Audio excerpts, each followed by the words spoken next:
Hello, guys. David Vos here. Well, I want to let you guys listen to David Gaskin and what he is doing, and what the Lord is doing around the world. It is beautiful, friends. It warms your heart to hear all the progress.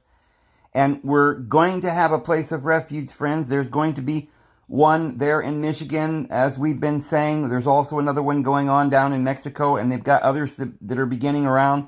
And there are now 60 tribes that have formed a treaty to live in peace and to allow their sovereign right to live upon the land to go for all sovereign peoples. Everyone is actually a native of the land, and we don't actually belong and should not be a part of this present world we call Babylon. I'm going to let you hear David Gaskin. As we said in another video, David is considered by the natives around the world as the great white chief. And he is in prophecy. The staff of the Condor has met at the great ceremony, and the staff of the Eagle, they have joined in a covenant of peace. There are some amazing things going on, friends. I'm going to go ahead and let you watch this. We'll see you in a little bit. I'm growing out some. I'm gonna make some really cool dreads or something. I don't know. It doesn't. I trim mine back for this event, right? It doesn't grow here, but it grows here. So I'm gonna try and challenge myself. Before Mexico, can everybody hear me? Okay. Good to go. Yeah. All right. Cool. My name is David Gaskin, President, Founder, Native American Church of Turtle Island. Currently, I'm in Mexico, pretty much far down the state of Mexico and the state of Morelos. I'm on the border near there. We have an office in different communities that have offices and space for us to gather and co-create. We have councils of co-creators for the church in different communities.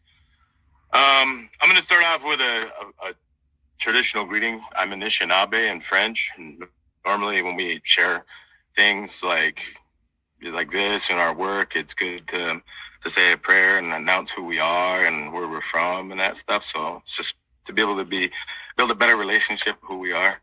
Anin Buju, Anishinaabe, Bijik Gigiyaki, and Bijnikas, Bawating and Duchneba, Ojijak, and Dorum. I'm Anishinaabe. My name is the one with the earth. I come from the place up in the Rapids, which is the border of Canada and Michigan, Sault Ste. Marie. I'm from a federally recognized tribe up there, born and raised on a reservation on the border. My grandma was a matriarch of our tribe. Back in the 70s, she organized the communities and the local people, and she was able to get federal recognition and reservation status, and we have multiple casinos in different parts of the state, things like that. So I grew up as a little boy, literally born and raised. First, second house that was built on our reservation. I was like 4 months old when I moved in there. So for me, I got to grow up not only being mixed indigenous. I'm part French Canadian. My mom's French, my dad's Ojibwe, and I got to grow up on a reservation myself personally and witness like the community coming together and supporting each other, and like the cups of coffee around the table, in the garage somewhere, like I saw that happen as a little boy. We didn't have no Indian school until I was in like 5th grade or something, you know what I mean? And the first 2 years of our school, we didn't even have a curriculum. It was like, they were just like, I asked why we didn't have English class, and they were like, well, you speak English, so you passed. So I was like, cool, man. Like, as a little kid, you're like, all right, why not? So I got to see like grassroots stuff and things that are just like, down, what you say, down to earth, not like out there. It's like literally when you see the communities come together and, and that's been a part of my life. That's who I am. I went to college for a few hours. I didn't like it. And I just started getting hands-on and experience and working for companies. And, when I was in my 20s, I started working for a company and opening shoe stores, $1 million shoe stores. I was opening, no beard, had a suit and tie and everything. I was doing my thing. Got to learn business, and understand like, where I am, business wise, intellectually, what am I capable of? So I applied being in those meetings with my grandmother as a little boy, because I sat and just listened. She used to braid sweetgrass. My grandma was blind, so she'd be just tell me, just listen, just listen. They all, all the board of directors, the council members, I just had to listen to them and listen to the structure of the councils and stuff. So that stuck with me ever since I was a little kid. Anyways, what I'm currently doing is, as Nathan mentioned before, he and I, we've been working together for a few years or so. Prior to that, I worked with some other Native American churches, different groups of people that were activists, and I was at Standing Rock. I went to multiple different events, ceremonies, and learning different indigenous communities, not just the Anishinaabe. It's for me, my challenge has always been how do I help people if I don't know how to help myself first, on a basic level. I was overweight when I came to Mexico. I changed my diet. I lost 60 pounds. You know what I mean? I started diving into other indigenous cultures and traditions and opening up my mind more, because I never traveled outside of the United States, other than a little bit into Canada. And I started doing longest walks and things with the A movement and different people in different groups. Amazing experience, beautiful people. And it just opened up my curiosity, or my blood memory, to continue, investigating who I am as an indigenous person, what's inside of my DNA. Because my grandma used to tell me we have blood memory. You know who you are. Your blood remembers all that information over time, stores up. So that's the way I understood. So to release that, I saw what Indian country didn't have, and then I also got to leave Indian country and come to Mexico and Canada, and go around the U.S. and see what we're all kind of missing. Yeah, the unity was number one, unity.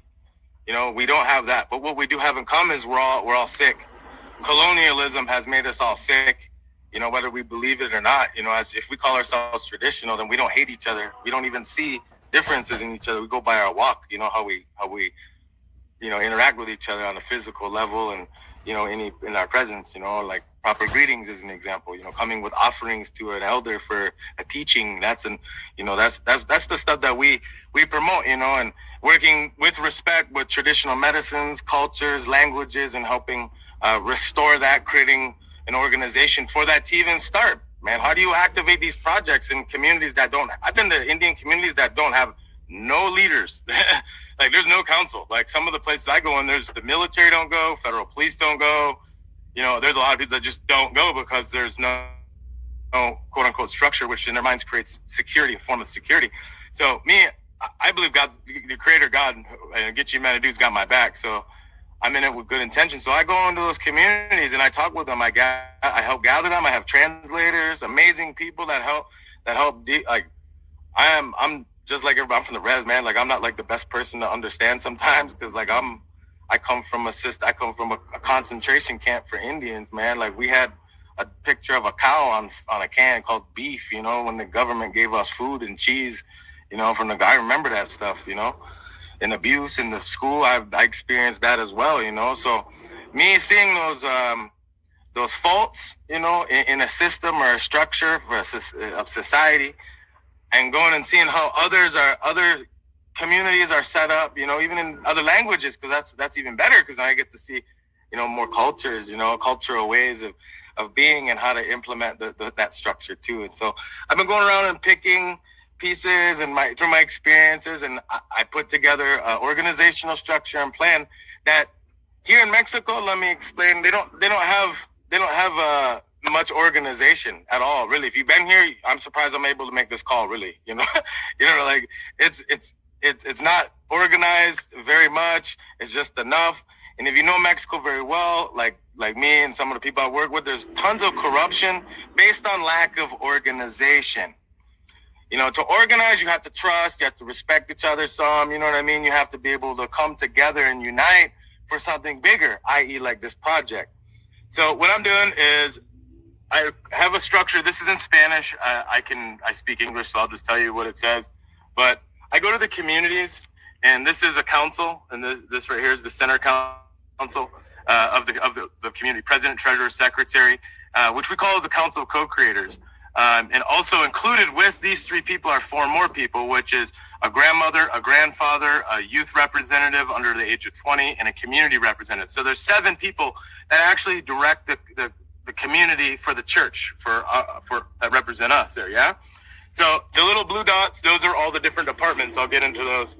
But I can just tell you, we have a legal part, which in the legal part we have the access to lawyers, notaries, titles and asset stuff. So here in Mexico, the movement for like land back, I don't know if anybody's familiar with the land back hashtag on Facebook, but here in Mexico, they're actually like giving the land back. It's not talk. It's in Spanish, but a lot of people in the U.S. they don't. It's not in English, so it doesn't relate to me.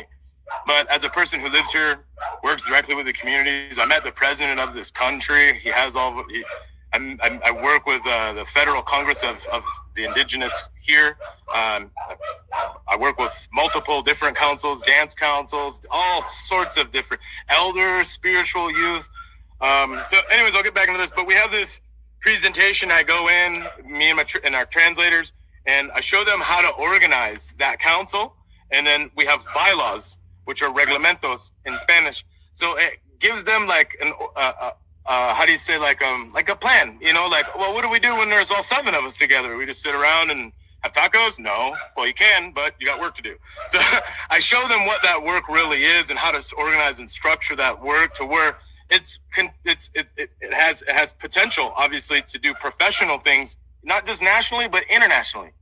So our network, it's UNRED, which is network in Spanish. We're able to take that network of all these councils. So if you have 20 towns and they all have 7 people, do the math, 140 people. Now we have a grand council for the church here in Mexico, NACT, and in Spanish it's La Iglesia Nativa Americana de Isla Tortuga.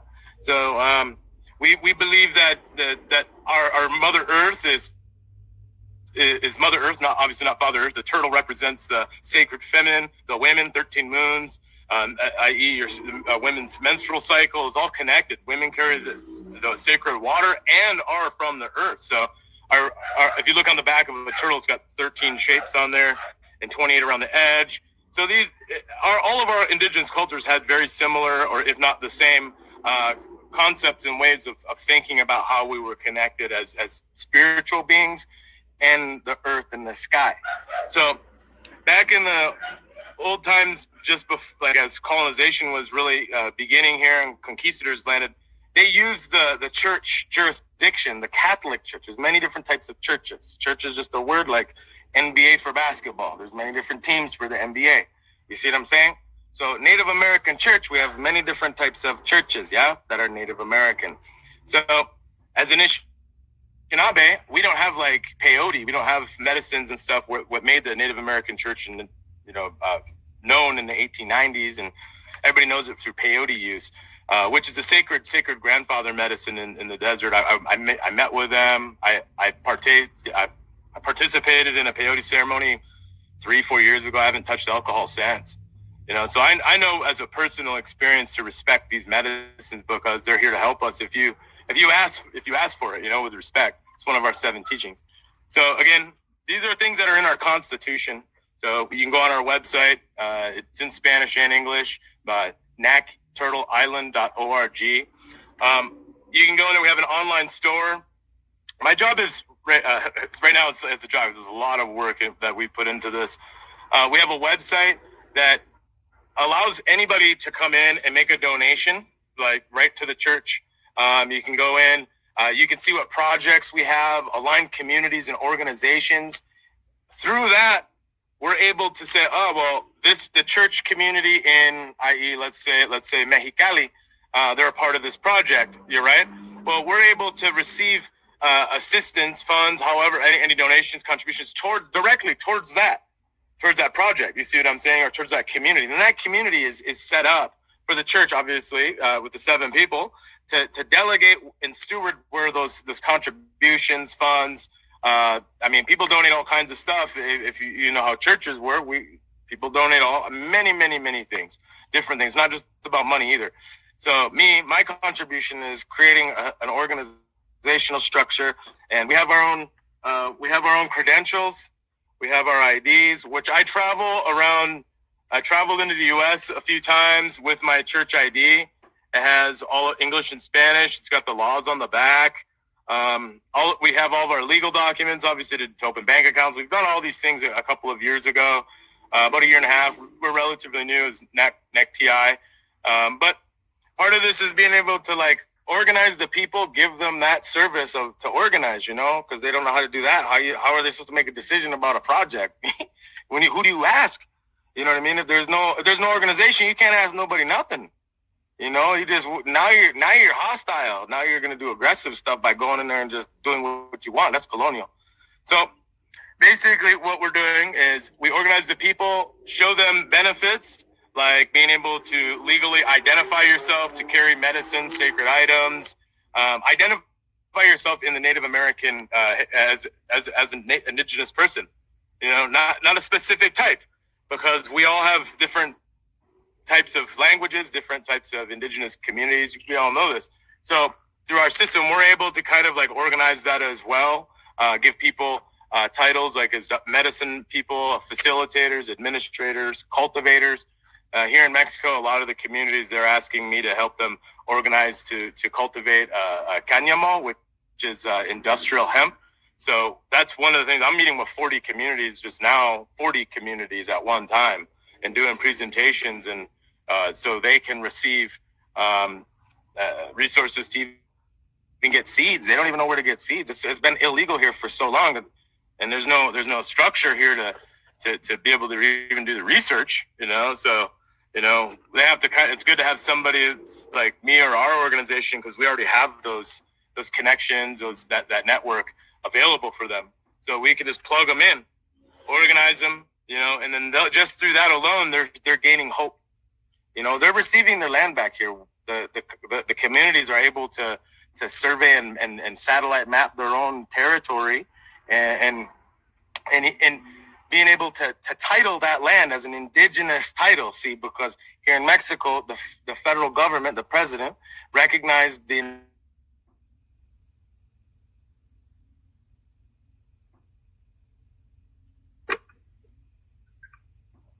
Hopefully we can get back on with the internet connection.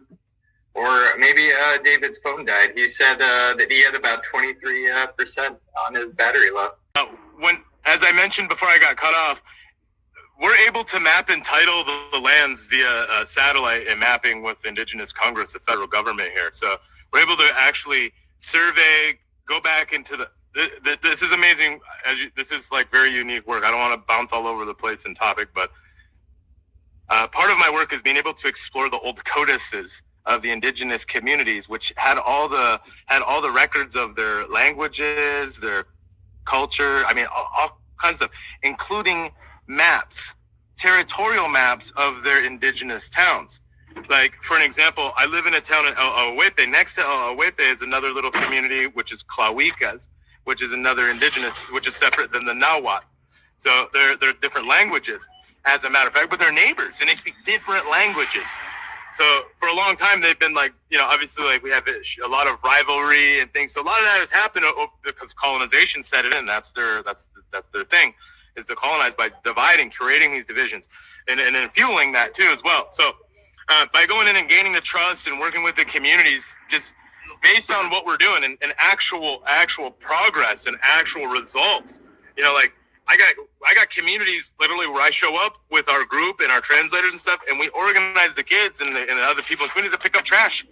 I got the government here, the president of the town here gave me, like, here they don't have counties, they have municipalities.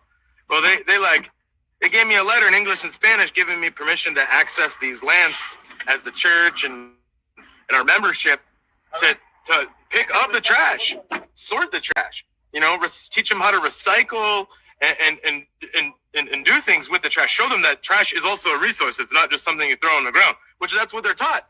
Which, we can't judge or blame. I'm the church. I'm not a judge. I'm not the police. I'm religious, spiritual first. My focus is making spiritual decisions with integrity first for the preservation at hand, and being able to use that network of people and resources that we've developed over the last few years. My work last 5 years in Native American church period in the community.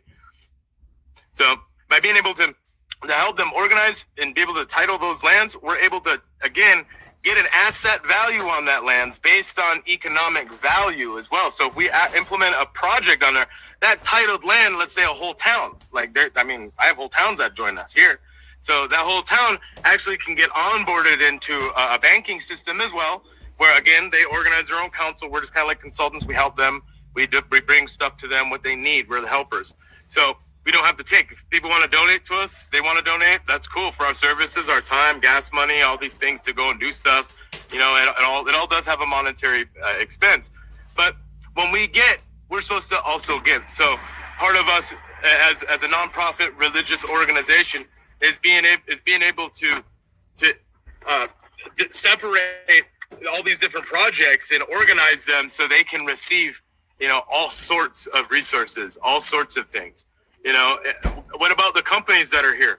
All the trash that's on the ground, that's from those companies that made it and sold it. And then the people bought it, ate it, threw it on the ground. Now, whose property is that? You know, that trash that's on the ground, you know?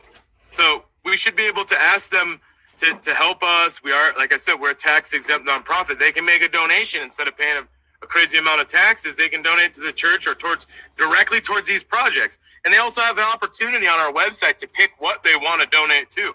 So when you make a donation, you just type in your description and all that stuff of, I'd like to donate to this project or this community for these things. So we have a calendar of events and ceremonies locally and globally on the website. Due to the website's relatively new as our organization is as well, and we're developing every day and you're growing. Pandemic hit us at the same time we launched our website. So we don't have anything currently on our calendar of events, but we're adding to that as in the next month or so. So because we're doing a lot at once. So people should be able to go on there and have access to different things all over.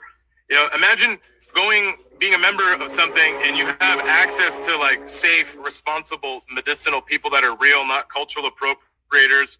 You know, we know all different things and communities have their own issues internally and stuff, which is normal for communities. It's normal. That's how we respond and handle them and give a teaching in the end, yeah, from how to handle it for next time. So I'm young. I'm just like everybody else. I'm learning. So you know, that's all I can say on that. So. Let me just jump in real quick because you were saying talking about just the trash, cleanups. That discussion in our day one event, we were talking about making and creating the mechanisms for that being a high-paying job, just like anything else, yeah. Right? Like there needs to be a funding mechanism that makes that viable. And Andrea Neal with Bring Back the Blue mentioned that. She is creating that as part of her platform to also tokenize it with digital currency and things like that. But having that be part of what David's been doing in the church and for the communities is really, we're trying to fundraise to give them something that helps them and also give them a wage, right? If we can actually employ people to clean trash or to clean up their neighborhood, just like Mr. Zamora is doing with the Sonoran Institute, that creates the community. And David might not have been able to join you, but the Sonoran Institute is doing that in Mexicali. David's doing that in other regions around Mexico and in central Mexico. And that's a platform that this project might be able to bring, or the church, or a culmination of all of these agencies to El Centro, to Salt Lake City, to regions around this. But more than that, it's a global discussion. Right? Yeah, it's amazing. Like I don't want to be rude and say, when you visit a ton of communities, you start seeing things that are very like connected and similar. And you know, like society has its own weird similarities. Languages are not. It doesn't matter. I was raised on a tribe, so I watched the development of a governmental system, federal and state, and how they interact and all that stuff. I got to experience that. So when I come into a community, I look at specific things. I look at like, sorry about that. I'm just pulling out of the mechanic. Anyways. So when I go into communities, I look at the structure. I look at like what are the things that are needed. What are the problems? Can we make it better? how can we do that? Like comparing it to growing up in the States and traveling to these communities and everything, that's like a lot of what I do. And you know what I mean? In a good way, approaching the people, because you can't go into somebody's house and tell them it's dirty and to clean it. That's really rude, So like you have to come in a really good, in a good way, is being humble and not disrespecting, somebody else's home by just entering it. That's very colonial, and that's why a lot of these communities don't work with, work with organizations or even organizing locally anymore, because they lost that trust. You know what I mean? Because of people just taking and, exploiting that land for corporate interests and stuff. People forming fake councils and selling off somebody else's property is what happens down here. I see it. So I witnessed it. I have people come and give me testimonies on it. So I have to learn from that myself as part of my job here is, learning the society actually and how it works. So, we're 1 second. We're going to park right now. Sorry.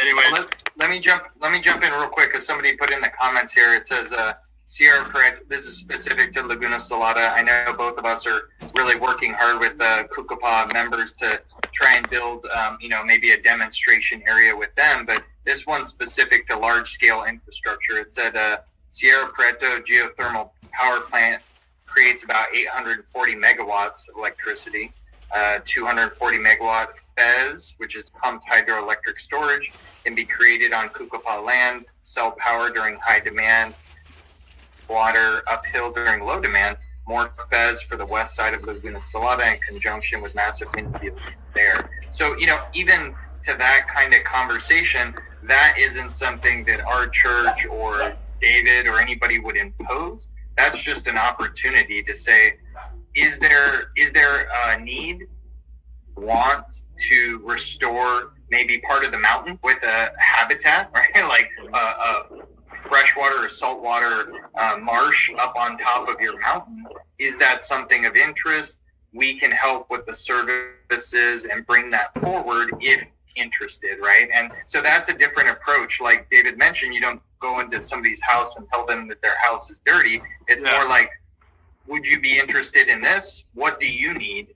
And what do you need becomes how we can help. Do you need help with education? Do you need help with, as you mentioned, hemp farming? Do you need help with food farming production? And that's where I really formed Ages, and that's where we kind of co-founded the Native American Church. I have to say that this is all David's work, but I'm trying to help as much as I can. But that is the thing where you're not in an imposition standpoint. You're offering your services. We are a nonprofit, or we're a for-profit B Corp with Ages, but we act like a nonprofit group because we're just more interested in getting projects installed for the people there. Right? Yeah. Talk a little bit about that, David, as far as the imposition or just services, because I know it could be a turnkey service where you could say, what do you need? Or at least what we've described over the last 2 days and today, what do you need? We can get those people in to help you, right? Yeah, absolutely. Like being able, again, having those federal transparency numbers and to be able to work with SAMs and different federal grants and having opportunities to be able to even just explore that and apply it to communities that don't have anything, period. You know what I mean? And to show them how to organize to be able to utilize, even if it's not a lot of money either, they don't have any. So dollars to pesos is amazing on that, and just on that note. So when you come and start working, bilateral or binational or, on the border, like with Salton Sea, Laguna Salada project, it will stimulate all of the economies. I can't even say only because of one thing, because there's so many things involved in this.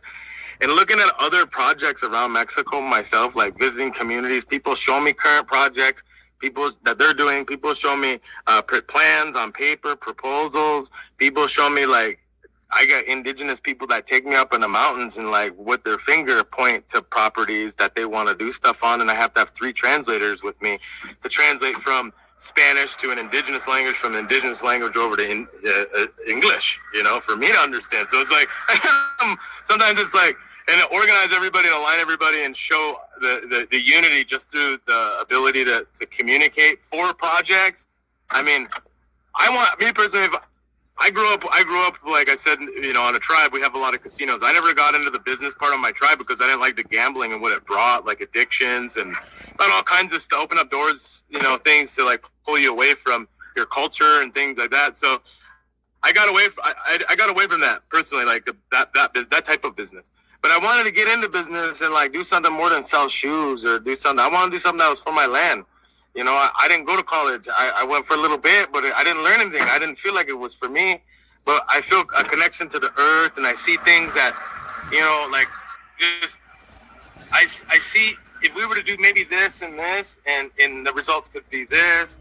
I see it like that in the different communities, and by seeing the business, like we planted, I just went and met with a community. We planted 300 aloe plants. They only had a little bit of money. They went and got all these materials, and then they brought all of them up on top of a mountain. But now every day they have to carry water up the mountain because they don't have a reservoir. They don't have resources to build something to like pump water up to the top of the hill. So there's a mountain community, so the water has to get there, and they have to bring it. They carry it in buckets on their shoulders.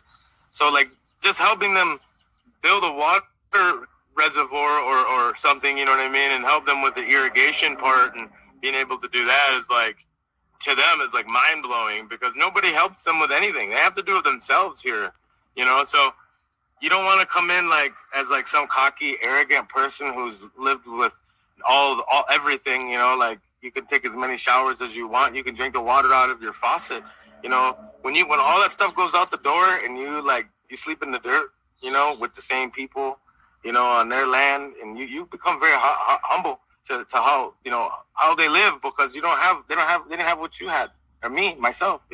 So it really inspired me just on seeing a little project, and there's no difference than a big project, And I feel like if we're gonna give money and we're gonna give land back, we might as well also include organization, structure, hope, spirituality, language, culture. Why don't we include identity with it for these people? You can't just give them money. Hell, to go build a casino like my tribe did and then turn the people into drunks. Not all of them are that way. But I was a little kid. I was a little kid taking the people, my going in there as a little boy, seeing people who were addicted to gambling and, having all those experiences. It's not that we don't need money. It's that we need to also give stewardship, like with the money and through organizing, and same with the land. You can't just give the people these things and then, expect them to do good when they don't know how to even handle it. Yeah. So organizing is for me has been the forefront, Yeah. No, and I wanted to say like a project, even just cleaning up trash or installing a water well or a water pipe or something like that gives a sense of ownership. Like my tribe did, and then the people in the junks. Not all of them are that way. But I was a little kid. I was a little kid taking the people, my going in there as a little boy, seeing people who were addicted to gambling and, having all those experiences. It's not that we don't need money. It's that we need to also give stewardship, like with the money and through organizing, and same with the land. You can't just give the people these things and then, expect them to do good when they don't know how to even handle it. Yeah. So organizing is for me has been the forefront. Yeah. No, and I wanted to say like a project, even just cleaning up trash or installing a water well or a water pipe or something like that gives a sense of ownership to the community. So you could talk a little bit, and I think we're going to jump into another topic. But your structure and your thoughts right now is to build and create little community centers within each of the places that you're at or going, but also empowering places that you're not at or going to do the same thing, right? Whether it's a coffee shop or a place to learn about these different things, the internet or the website could be a host of information that other places could plug into. So maybe you can talk a little bit about the branches of the church, and then we'll talk about a couple other things before we jump on to the next. Yeah, absolutely. What we've been doing is going into the different communities, and because when we open up an office there in that community, we also want it to be self-sustaining. We don't want to just like get money and pay for all these things, and then it comes out of a bigger fund that could actually fund a huge project. So having an office, and then example, what we're doing with is we're opening up a little coffee shop, and then we're also doing tours like eco-tourism. So Antonio, our translator, and he's also our community representative there. They have horses, they have properties. His family is literally like all around us. So we're able to go directly to them and ask them, hey, can we make a tour going through your guys' property so we can show the beauty, you know, and help people connect. A lot of times people come out here into the I live in the woods. I just happen to be in the town right now to get signal, honestly, and to fix the truck. That's why I'm able to make this call. But where I'm at over there, it's not that easy. You know what I mean? Like, that's why I like this is like, if we can make it work, Mexico's like one of the most unorganized places amongst many others. But if we can make something work here and show hope, that's the seed, man. That's the seed, you know. Like, I remember wishing for projects and things like that. So when we connect all of these little offices and we give them a business to work with, because we're a religious corporation, we can also do business too. So we're like, it gives the people a draw. They come in, have a cup of coffee to get a little bit of information on the church. Maybe not. Maybe they just want to have some coffee and get some internet. I don't know. You know what I mean? But at least they have an opportunity and access to us, and we're in the public. We're not like I go to places where they don't have internet. You know, how are they supposed to go on our website if they don't have internet? You know what I mean? So I actually have to go grassroots, boots to the ground kind of thing, and go literally to them myself and connect them and show them how we're connected. So it's interesting. It's an interesting task, mission, work, however you want to call it, job. I don't know, but it's my life. So I just making all these little communities and connecting them all together. And if it's just one little thread, you know, I want it to be a really strong thread. You know what I mean? That's how I feel it. Like, you got fishing line, and then you got like fabric. I want it to be like the strongest line ever that nobody can break, and it connects us all together. So then we're all equals, but we're still separate. We're sovereign, you know, but we're also together. You know, it's like we share the planet together, but we should also be connected, you know, through that individual sovereignty, you know, and being able to be equals and organize ourselves to even communicate when we have a problem. Who do you ask when you have a problem when you don't have a city council or a town council? You know, you're just like stuck in the bushes, man. Like, it's really hard. I'm not kidding. So being able to just go in and organize is a service, and connecting all of them. And one idea of self-sustainability, whether it be a coffee shop for the church office, it shows those people, like 2 or 3 that are helping me and working directly alongside of me. All right, that was David Gaskin. I believe with all my heart, friends, that the Lord is raising these individuals like Rob Lapine and David Gaskin up to do these amazing things for this particular time in history. I encourage everyone to keep following our progress. Any help or donations would be appreciated, because we're going to need these places of refuge. The Lord has had this all planned. This was part of prophecy, the great gathering, the refuge to the people, the ensign that shall be raised in the latter days, as it says in the scriptures. And I really believe we're about to see some amazing things unfold in our world. And all of us who love the Lord need to stand together and help one another and encourage one another, all the more as we see the day drawing near, not to forsake the gathering. I'm going to go ahead and leave a link in the info box that you guys can look at. You can become a member of this organization. Remember, friends, the legal part of this is only because we live in a world where there's all kinds of legal requirements.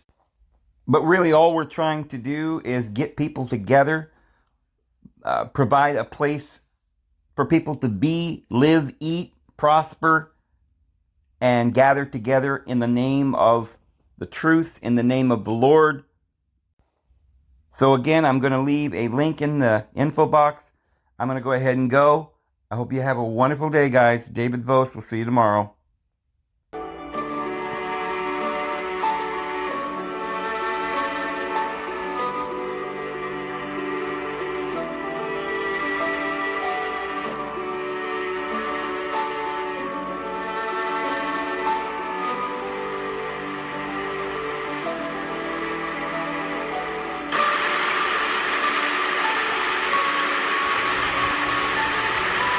Wow, what a beautiful waterfall. Oh, buddy, there's paradise. Can't wait. Can't wait.